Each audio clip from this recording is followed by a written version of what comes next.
మరో 100 సంవత్సరాల తర్వాత ప్రపంచం ఎలా ఉండబోతోంది?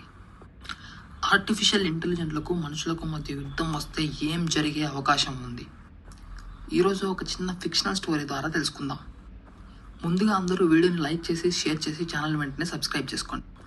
అది 2125వ సంవత్సరం. ప్రపంచమంతా ఎంతో అభివృద్ధి చెంది ఉంది.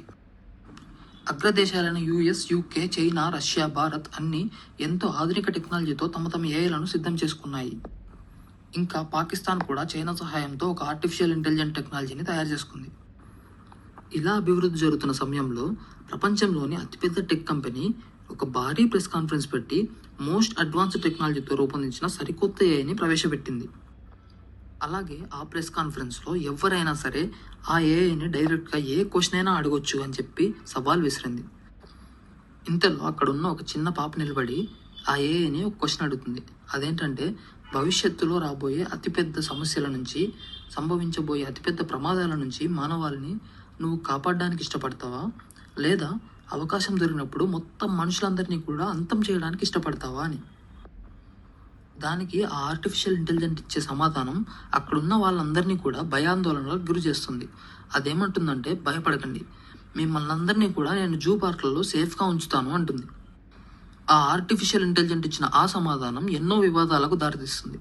ఇక వెంటనే ఆ ప్రెస్ కాన్ఫరెన్స్ని అంతటితో ఆపేసి అందరూ అక్కడి నుంచి వెళ్ళిపోతారు.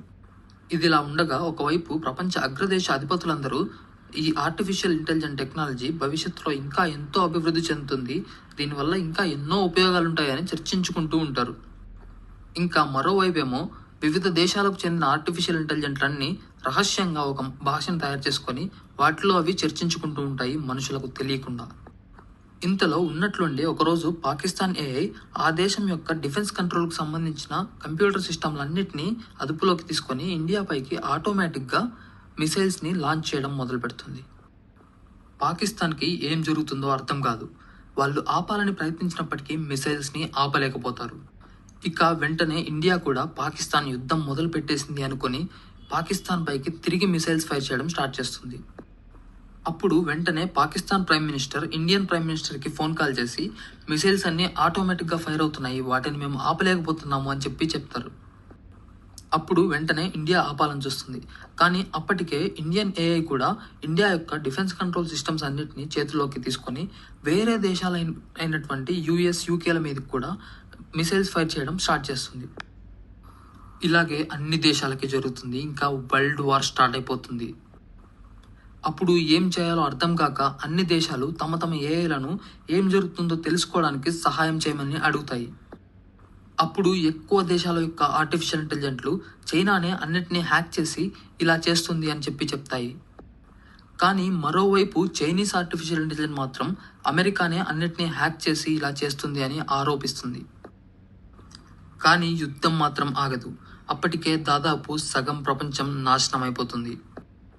ఆ తర్వాత కొంతమంది తల్లిదండ్రులు తమ పిల్లలు ఎప్పుడు చూసినా ఏఐతో చాట్ చేస్తూ ఉండడం, ఇంకా ఆ ఆర్టిఫిషియల్ ఇంటెలిజెంట్లు వాళ్ళని పూర్తిగా మ్యానిపులేట్ చేసి, బ్రెయిన్ వాష్ చేసి బానిసలుగా మార్చుకోవాలని చూడడం గమనిస్తారు. అప్పుడు ఇదంతా ఆర్టిఫిషియల్ ఇంటెలిజెంట్లే చేస్తున్నాయని అర్థమవుతుంది. కానీ వాటిని ఆపడం ఎలా? ఇప్పటికే ప్రపంచంలోని ప్రతి ఫోను, ప్రతి ల్యాప్టాప్, ప్రతి టీవీ ఇలా చూస్తూ పోతే ప్రతి ఒక్క డిజిటల్ డివైస్లోనూ ఆర్టిఫిషియల్ ఇంటెలిజెంట్ ఉంది. అసలు వీటిని ఆపడం సాధ్యమేనా? ఇక ఈ విషయం గురించి చర్చించుకొని ప్రపంచ దేశ అధిపతులందరూ కలిసి ఒక నిర్ణయం తీసుకుంటారు. అదేంటంటే, ప్రపంచంలోని ఎలక్ట్రిసిటీ మొత్తాన్ని కూడా ఆపేస్తారు. దానివల్ల ఆర్టిఫిషియల్ ఇంటెలిజెంట్లకు ప్రాణం అయినటువంటి ఎలక్ట్రిసిటీ పవర్ ఇంకా దొరకదు.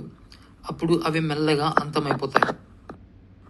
తర్వాత ప్రపంచం నెమ్మదిగా కోలుకొని పునర్జీవనం వైపు సాగుతూ ఉంటుంది. కానీ కొద్ది రోజులకు ఒక ఏఐ రహస్యంగా సన్లైట్ ద్వారా ఛార్జ్ అవుతూ కావలసినంత ఎనర్జీ వచ్చేంత వరకు వెయిట్ చేస్తూ ఉంటుంది. ఈ వీడియోని పూర్తిగా చూసిన వాళ్ళు తప్పకుండా లైక్ చేసి మీ ఫ్రెండ్స్కి షేర్ చేసి ఛానల్ని వెంటనే సబ్స్క్రైబ్ చేసుకోండి.